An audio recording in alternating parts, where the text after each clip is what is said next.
ಕರ್ತನಲ್ಲಿ ಪ್ರೀತಿಯುಳ್ಳ ಸಹೋದರ ಸಹೋದರಿಯರೇ, ನಿಮ್ಮೆಲ್ಲರನ್ನು ಯೇಸುಕ್ರಿಸ್ತನ ನಾಮದಲ್ಲಿ ಸ್ವಾಗತಿಸುತ್ತೇನೆ. ಈ ದಿನದ ವಾಕ್ಯವು ಯೆಶಾಯನು ಬರೆದ ಗ್ರಂಥ 51ನೇ ಅಧ್ಯಾಯ 22ನೇಯ ವಚನ. ನಿನ್ನ ಕರ್ತನು ತನ್ನ ಜನರ ಪಕ್ಷವಾಗಿ ವ್ಯಾಜ್ಯವಾಡುವ ನಿನ್ನ ದೇವರು ಆದ ಯೆಹೋವನು ಹೀಗನ್ನುತ್ತಾನೆ, ಈಗೋ ಪ್ರಮಾಣಗೊಳಿಸುವ ಪಾನದ ಪಾತ್ರೆಯನ್ನು, ಅಂದರೆ ನನ್ನ ರೋಷವು ತುಂಬಿರುವ ಬಟ್ಟಲನ್ನು ತುಂಬಿರುವ ನಿನ್ನ ಕೈಗೊಳಗಿಂದ ತೆಗೆದು ಹಾಕುವೆನು, ಅದನ್ನು ನೀನು ಇನ್ನು ಕುಡಿಯೇ. ಪ್ರಿಯರೇ, ನಮಗಾಗಿ ವ್ಯಾಜ್ಯ ಮಾಡುವ ದೇವರು ಏನನ್ನುತ್ತಾನೆ? ನನ್ನ ಜನರ ಪಕ್ಷವಾಗಿ ವ್ಯಾಜ್ಯ ಮಾಡುತ್ತೇನೆ ಎಂದು. ನಾವು ಎಷ್ಟು ಧನ್ಯರು! ಅನೇಕ ಸಮಯಗಳಲ್ಲಿ ನಮ್ಮಲ್ಲಿ ಯಾವ ತಪ್ಪು ಇಲ್ಲದಿದ್ದರೂ ನಮ್ಮನ್ನು ಅಪರಾಧಿ ಸ್ಥಾನದಲ್ಲಿ ಇರಿಸುತ್ತಾರೆ. ಆದರೆ ನಮಗಾಗಿ ಯಾರು ಇಲ್ಲ ಎಂದು ನಾವು ಆತನಲ್ಲಿ ಬೇಡುವಾಗ ಆತನು ನಮಗಾಗಿ ವ್ಯಾಜ್ಯ ಮಾಡುತ್ತಾನೆ. ಇಂಥ ದೇವರು ಹೀಗನ್ನುತ್ತಾನೆ, ಪ್ರಮಾಣಗೊಳಿಸುವ ಪಾನದ ಪಾತ್ರೆಯನ್ನು, ರೋಷವು ತುಂಬಿರುವ ಬಟ್ಟಲನ್ನು ನಿನ್ನ ಕೈಗಳಿಂದ ತೆಗೆದು ಹಾಕುತ್ತಾನೆ, ಅದನ್ನು ನೀನು ಇನ್ನೂ ಕುಡಿಯೇ.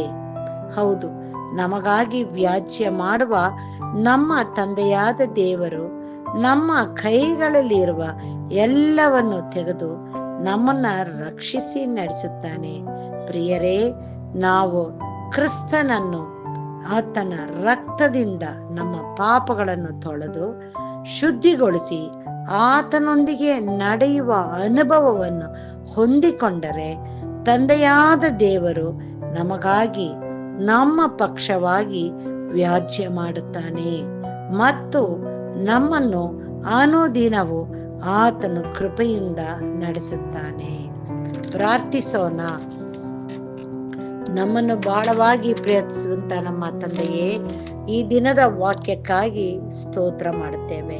ಹೌದು ತಂದೆಯೇ, ನಾವು ಲೋಕದಲ್ಲಿ ಯಾರು ಇಲ್ಲದಿದ್ದಾಗಿಯೂ ನೀನು ನಮಗಾಗಿ ವ್ಯಾಜ್ಯ ಮಾಡಿ ನಮ್ಮನ್ನ ಸರಿಪಡಿಸಿ ಕರ್ತನೆ ನಿನ್ನ ರೆಕ್ಕೆಯ ಮರೆಯೊಳಗೆ ಇಟ್ಟು ಕಾಪಾಡುವಂತ ದೇವರಾಗಿದ್ದೀಯಲ್ಲಪ್ಪ.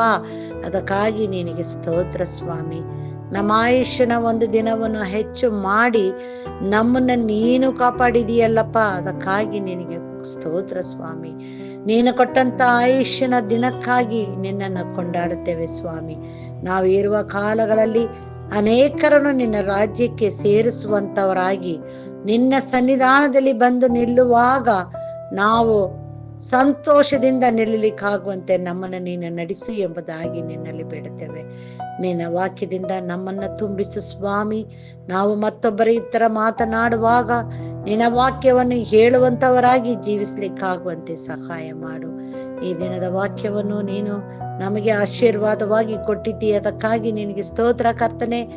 ನಿನ್ನ ವಾಕ್ಯದಂತೆ ನಡಿಲಿಕ್ಕಾಗುವಂತೆ ನಿನ್ನ ಪರಲೋಕದ ಜ್ಞಾನವನ್ನು ಬಲವನ್ನು ಕೊಟ್ಟು ನಮ್ಮನ್ನು ನಡೆಸು ಎಂಬುದಾಗಿ ನಿನ್ನಲ್ಲಿ ಬೇಡುತ್ತೇವೆ. ನಿನ್ನ ಕೃಪೆ ಕನಿಕರ ದಯೆ ಪ್ರೀತಿಗಾಗಿ ಸ್ತೋತ್ರ ಸ್ವಾಮಿ. ನಿನ್ನ ಕಾಯುವಿಕೆ ನಿನ್ನ ನಡೆಸುವಿಕೆಗಾಗಿ ನಿನಗೆ ಸ್ತೋತ್ರ ಸ್ವಾಮಿ. ಈ ಲೋಕದಲ್ಲಿ ನಾವು ಎಲ್ಲರೊಟ್ಟಿಗೆ ಸಮಾಧಾನದಿಂದ ಇರಲು ನೀನು ನಮ್ಮನ್ನು ಆಶೀರ್ವದಿಸಿ ನಡೆಸು ಎಂಬುದಾಗಿ ನಿನ್ನಲ್ಲಿ ಬೇಡುತ್ತೇವೆ ಕರ್ತನೆ. ಹೌದಪ್ಪ ತಂದೆಯೇ, ನಮ್ಮನ್ನು ಮಾತ್ರವಲ್ಲ ಎಲ್ಲರನ್ನು ನೀನು ಆಶೀರ್ವದಿಸು. ಇದನ್ನು ನಾವು ಓದುವಾಗ ಕೇಳುವಾಗ ನಿನ್ನ ಕೃಪೆ ನಮ್ಮನ್ನು ತುಂಬಿ ನಾವು ನಿನಗೆ ಸಾಕ್ಷಿಗಳಾಗಿ ಜೀವಿಸ್ಲಿಕ್ಕಾಗುವಂತೆ ಸಹಾಯ ಮಾಡು. ಮುಂದಿನ ದಿನಗಳಲ್ಲೂ ಕೂಡ ನಿನ್ನ ನಾಮವನ್ನು ಎತ್ತಿ ಹಿಡಿಯಲಿಕ್ಕೆ ಯೋಗ್ಯರಾಗಿ ನಿನ್ನ ಸನ್ನಿಧಾನದಲ್ಲಿ ಬರ್ಲಿಕ್ಕಾಗುವಂತೆ ನಮ್ಮ ಪ್ರತಿ ಒಬ್ಬೊಬ್ಬರನ್ನು ನೀನು ಆಶೀರ್ವದಿಸಿ ನಡೆಸಬೇಕೆಂಬುದಾಗಿ ನಮ್ಮ ರಕ್ಷಕನು ಒಡೆಯನೂ ಆಗಿರುವಂತ ಯೇಸು ಕ್ರಿಸ್ತನ ಮುಖಾಂತರದಲ್ಲಿ ಬೇಡಿದ್ದನ್ನು ಹೊಂದಿದ್ದೇವೆ ತಂದೆಯೇ, ಆಮೇನ್. ದೇವರು ಈ ವಾಕ್ಯಗಳನ್ನು ಆಶೀರ್ವದಿಸಲಿ. ಆಮೇನ್.